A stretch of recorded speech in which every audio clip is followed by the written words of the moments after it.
જી આપનું નામ છે? મારું નામ આરજવ ત્રિવેદી.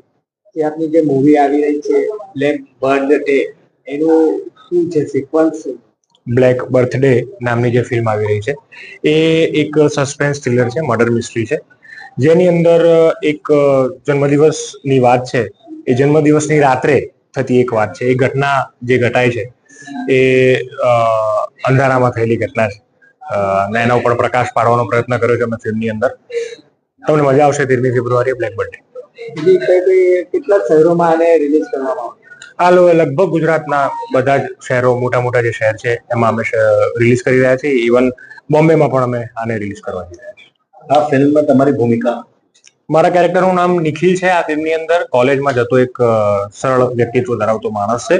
તમે કોલેજમાં જેટલા પણ સ્ટુડન્ટ્સને જોશો એમાંથી તમને એકાદ બે છોકરાઓ આવા દેખાઈ જ જશે દરેક ગ્રુપની અંદર. એનું સરસ મજાનું ગ્રુપ છે અને એના મિત્રો છે અને મિત્રો સાથે તોફાન કરતા કરતા જે ફિલ્મની અંદર અમે જે વાત તરફ લઈ જઈએ છીએ એ વાત પહોંચે છે. ગુજરાતની જનતાને સંદેશો પાઠવશો અને જે ખાસ કરીને યુવાઓ જે તમારા ફ્રેન્ડ છે એ લોકોને એક અલગ ભૂમિકામાં તમે જોવા મળશો તો શું? હું એવું કહીશ કે મારી દરેક ફિલ્મમાં તમે જો કદાચ બધી જોઈ હશે અત્યાર સુધી આવેલી દરેક ફિલ્મ, તો એમાં દરેક જણાએ જોયું હશે, બધા એવું જ કહેશે કે તમે બધા જ કેરેક્ટર અલગ પોર્ટ્રે કર્યા છે. અને હું હજુ પણ એટલી શ્યોરિટી આપું છું કે હું જેટલા પણ કેરેક્ટર્સ કરીશ, જ્યારે પણ કરીશ, એ બધા જ મારી આગલી ફિલ્મોથી બધા અલગ હશે. એવો પ્રયત્ન કરીશ. બાકી ઉપરવાળાના હાથમાં છે. કામ તો કરતો રહીશ, તમને ગમે એવું. ઓકે.